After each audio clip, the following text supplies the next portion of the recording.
এবং সেটাকে দমন করছে শ্বেতদন্ত। রবীন্দ্রনাথ ঠাকুর লিখেছেন, লৌল জিহ্বা লকলকে তরিত খেলে চোখে, উড়িয়ে ছন্দ দিক দিগন্ত ঘোর দন্ত পায়। লাল রং রজগুণের প্রতীক আর সাদা রং সত্যগুণের প্রতীক, অর্থাৎ সত্যগুণ দ্বারা রজগুণকে দমন। রজগুণের মধ্যে কি পড়ে? রিপুগণ, ইন্দ্রিয়গণ, যে ষড়রিপু কাম ক্রোধ লোভ মোহ মদ এবং মাৎসর্য, এই ষড়রিপুকে দমন করছে কায়া মনোবাক্যে এই সত্যগুণ। রবীন্দ্রনাথ ঠাকুর আরো বলেছেন, ডান হাতে তোর খড়গ জলে, বাহাত করে শঙ্কাহরণ, দুই নয়নে স্নেহের হাসি, ললাট নেত্র আগুন বরণ। ডান হাত বা দক্ষিণ হস্ত হচ্ছে মায়ের অসুর দলনের জন্য, অর্থাৎ অশুভ শক্তি বা পাপকে বিনাশের জন্য, আর বাঁ হাত তার আশীর্বাদী হস্ত, যা দ্বারা তিনি এই জগৎ সংসারকে রক্ষা করছেন, স্নেহ বর্ষণ করছেন। তার দুই নয়নে স্নেহের হাসি প্রতি মুহূর্তে বর্ষিত হয়।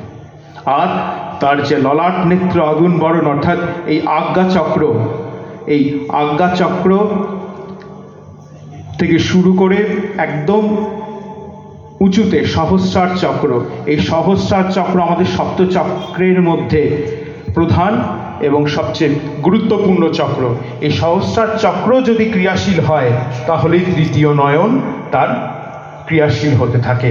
যে স্বাধিষ্ঠান চক্র, মূলাধার চক্র, মণিপুর চক্র, অনাহত চক্র, বিশুদ্ধ চক্র, আজ্ঞা চক্র এবং সবার উপরে সহস্রার চক্র।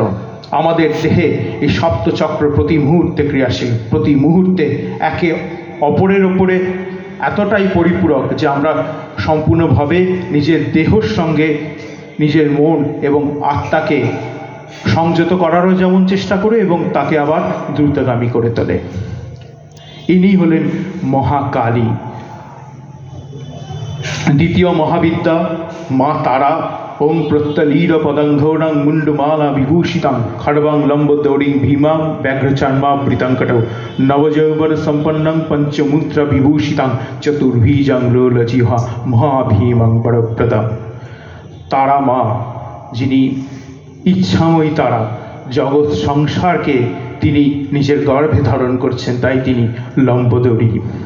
তৃতীয় মহাবিদ্যা হলেন ষোড়শী দেবী ত্রিপুরেশ্বরী, যিনি প্রধানত ত্রিপুরা রাজ্যে ভারতীয় উপমহাদেশের মধ্যে তিনি অধিষ্ঠিতা, এবং ত্রিপুরেশ্বরীর পরবর্তীতেও মা ভুবনেশ্বরী, মা ভৈরবী, এবং তার পরবর্তীতে যে দেবী ছিন্নমস্তা, যিনি কামিনী কাঞ্চনকে দমন করছেন, অর্থাৎ রিপু ইন্দ্রিয়গণকে তিনি দমন করছেন। দেবীর আমাদের দেহের যে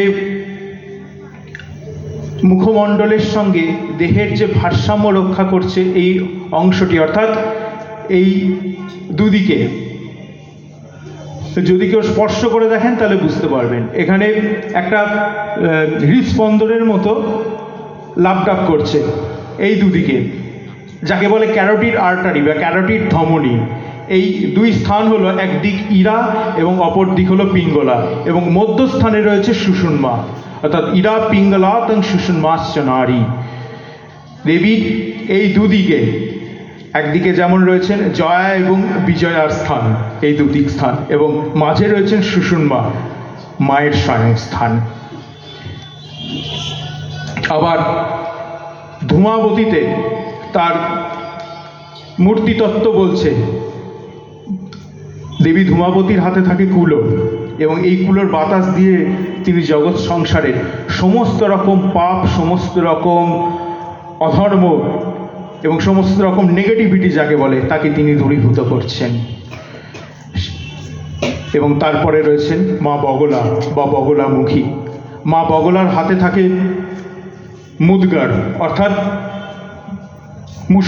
মৌসল থাকে, এবং সেই মৌসল দ্বারা তিনি এক অসুরকে বধ করছেন মূর্তিতে, এবং সেই অসুরের জিহ্বা তিনি,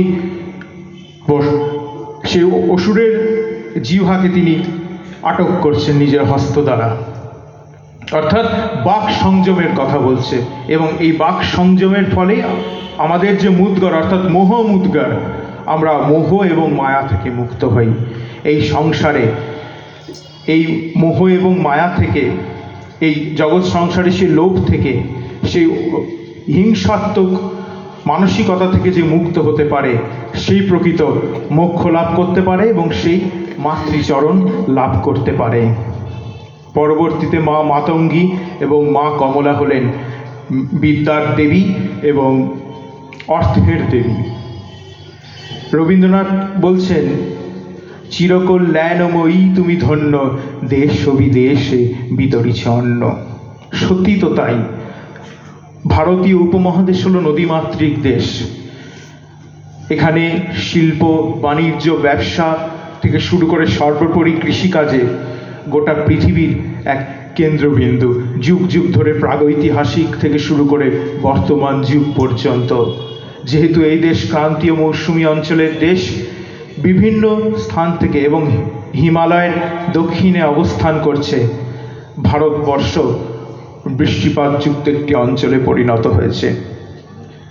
রবীন্দ্রনাথ বলছেন, তুমি অন্ন মুখে তুলে দিলে, তুমি শীতল জলে জুড়াইলে, তুমি যে সকল সহা সকল বহা মাতার মাতা, ও আমার দেশের মাটি তোমার পরে ঠেকাই মাথা। মা আমাদের লালন পালন করেন স্নেহ ভালোবাসা দিয়ে, আমাদের সেবা যত্ন করেন, আমাদেরকে সমৃদ্ধ করে তোলেন। মা আমাদেরকে সব